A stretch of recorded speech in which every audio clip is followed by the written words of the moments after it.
Today I'm going to be going over the 10 best tips that you'll need when you're buying a project car. Hey guys, my name's Logan or Cream Chag, and today we're going to be going over some of the best tips and tricks for when you're buying your first project car. I've owned a lot of cars, I've bought a lot of cars, and these are just some things that I've learned and come across, some good information to have when you buy a car, and some things that I wish maybe I would have done differently. Before we get into the video, I wanted to take this time and let you guys know that I've made a clothing brand. It's called Nightoka. The link will be in the description to where you guys can go check it out.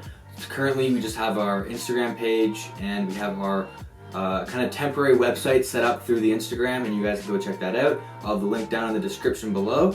But so far, we've got these hoodies made. So it's a Bayside Blue R34 Skyline GTR. It's kind of like a cartoonized design. I designed it myself. The font where it says Nissan Skyline up here, that's like my handwriting. Everything's designed by me. Even the logo is hand-drawn by me. So if you guys are interested in checking it out, feel free to go check the description down below. Hope you guys like these. Maybe something you might be interested in getting. Go check it out. Anyways, let's get right into the video. So whenever you go to buy a project car, the first thing that you should do is go check for rust. This is like your number one out of the whole list. A lot of these things aren't really in order, but this one is your number one thing that you have to do, and that is check for rust. It's the first thing you do when you look at a car. You want to check under the rockers, you want to check around the wheel wells. Particularly, you want to check the rear quarter panels, because that's where often a lot of rust will start to form first on a car, especially on a lot of older Japanese cars. Super common. And rust is something that once it starts, it will eat away at your car until there's nothing left. Rust is something that is super common, it can be super hard to find, and that kind of leads us into our next thing is Bondo. Lots of older cars, especially if you can tell they've been repainted or worked on, might have Bondo hiding under the paint. So one thing you can do, ask the owner if it's the original paint. If it's the original paint and you can tell that for sure, then that's generally a pretty good sign that there hasn't been a ton of work done, if any. The other thing you can do is check a Carfax, and you can see if the car's been in any accidents before. Check to see where those accidents were, see if you can tell how the car's been repaired from those. So yeah, those are our first two things. 1, check for rust. 2, check if there's Bondo. One good way to tell if there's Bondo underneath the paint is just bring a magnet. You can take the magnet, put it up against the paint.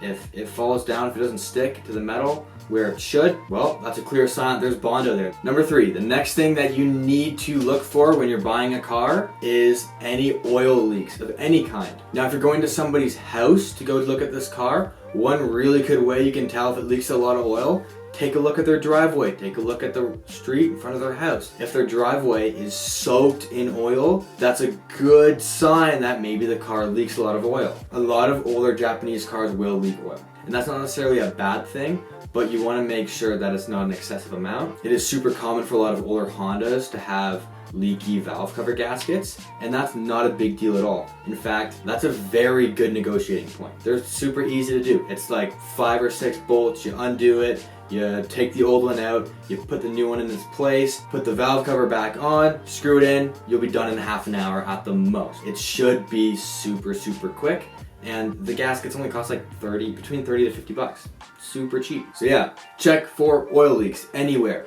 If it's leaking oil, you want to figure out where it's leaking from, how bad it is, and if it's fixable. The next thing that kind of comes with checking to see if the car is leaking oil is checking the oil itself that's in the car. You want to make sure it's not super low on oil. You also want to make sure that the oil looks good. One thing you can do when you're checking your oil is it makes it a little bit more obvious if there is like damage on the inside of the engine. You can see if there's any kind of metal flakes or anything like that. If there's metal flakes when you pull out the dipstick, you can tell that there's some serious problems going on. And if you see that, just walk away altogether. Check your oil, make sure there's nothing in it that there shouldn't be. If your oil's super dirty, then that's a problem because it needs to get changed. Also, make sure that if the owner has any kind of maintenance records, make sure you get them from them.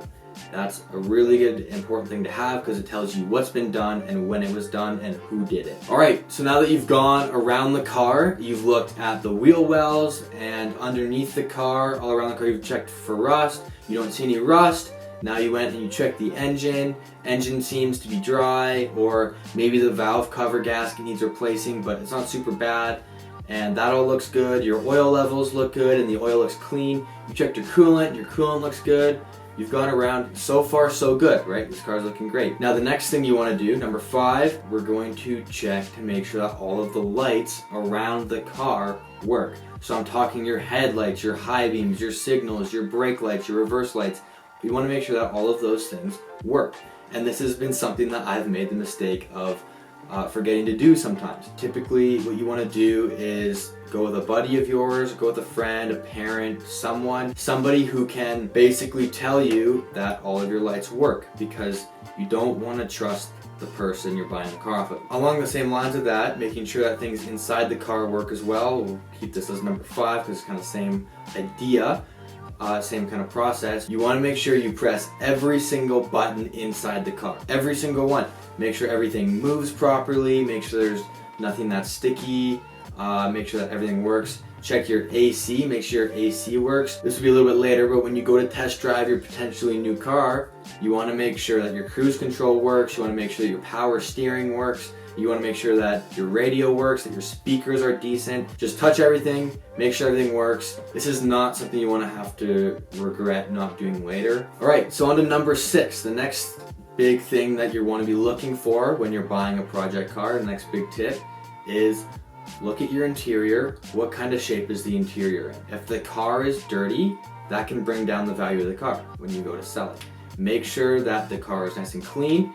Check the carpet, make sure that the carpet, if it's carpeted, make sure the carpet is in good shape. Check your seats, make sure there's no tears in your seats, no tears or rips anywhere. Check all of the paneling, make sure there's no cracks. Check your dash, make sure the dash isn't cracked. If your dash is cracked, that's like a huge negotiating factor. So make sure everything on the inside of your car, even like just cosmetically wise, make sure it's all in good shape and you're good to go. All right, so you've gone around and you've done your look around the outside of the car. You looked on the inside of the car, everything looks good. You've tested everything out on the inside, checked all your lights and signals and everything. So far, so good. This is starting to look up.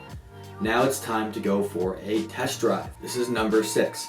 Always make sure that you test drive the car before you sign papers. All right, so on to number 7. You're actually starting to test drive the car and you're rolling away. Make sure that you test your brakes as well. If you're driving a manual, make sure that your clutch is in good shape. If it's not engaging fully or you're having problems with the gears, like not wanting to go into gear, test out your clutch, make sure it's good and it shifts well. Now on to number 8, when you're test driving your car, you want to make sure that you don't have any weird sounds, clunks, any weird ticking noises, any sounds coming from the car that it shouldn't be making. Make sure there's no rattles in the car. If it's super rattly on the inside, that's another negotiating point. You can talk down the price. Basically, just listen to the car. Roll down the windows, listen to it, and make sure it sounds good. On to number 9. This is kind of a little bit away from actually looking at the car. So this is like, you've looked at the car, you've test drove it, everything seems fine, the outside looks good, the body's in good shape, there's no rust, there's no Bondo. You look in the engine, there's no oil, or if there is, it's fixable. The oil itself looks good, the coolant looks good. You've taken a look inside the car. The interior looks like it's in good shape. Everything works. Cruise control works. Everything works well. It drives well. The car sounds good. And you've decided that you want to buy the car. Now it's come to negotiating. That's number 9, is negotiating. You never just pay what they're asking right off the bat. Never just whip the cash out of your pocket and be like, here.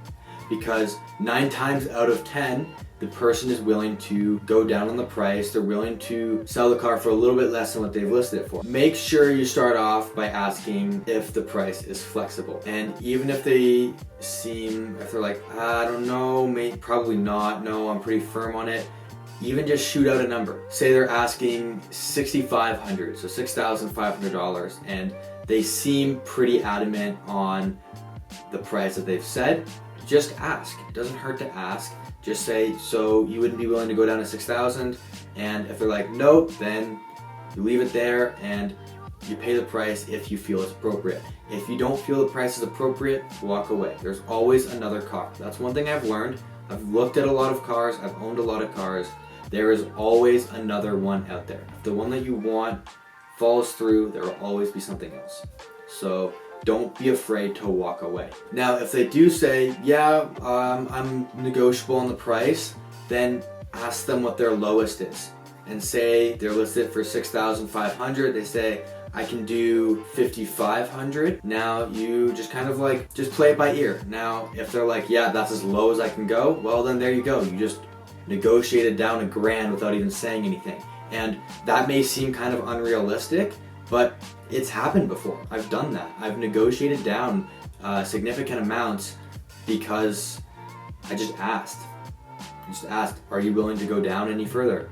And they're like, yeah, I can do this price. And it's that simple. Never just spit out a price, be like, hey, could you do this right off the bat? Oftentimes they'd be willing to go further down, but if you've already said that you would pay a higher price, then it's hard to negotiate even further down after that. If they're not willing to go lower on the price, you want to make sure that you're happy paying that price. If you're not happy paying the price, don't pay it. Just walk away, get something different. It's that simple. Even if you drove far away, it's better to go home empty-handed than to go home with a car that you paid way too much for. Make sure that if you can negotiate down, don't be rude to the person. Make sure that whatever you offer them comes out of humility. You don't want to seem like you're lowballing them.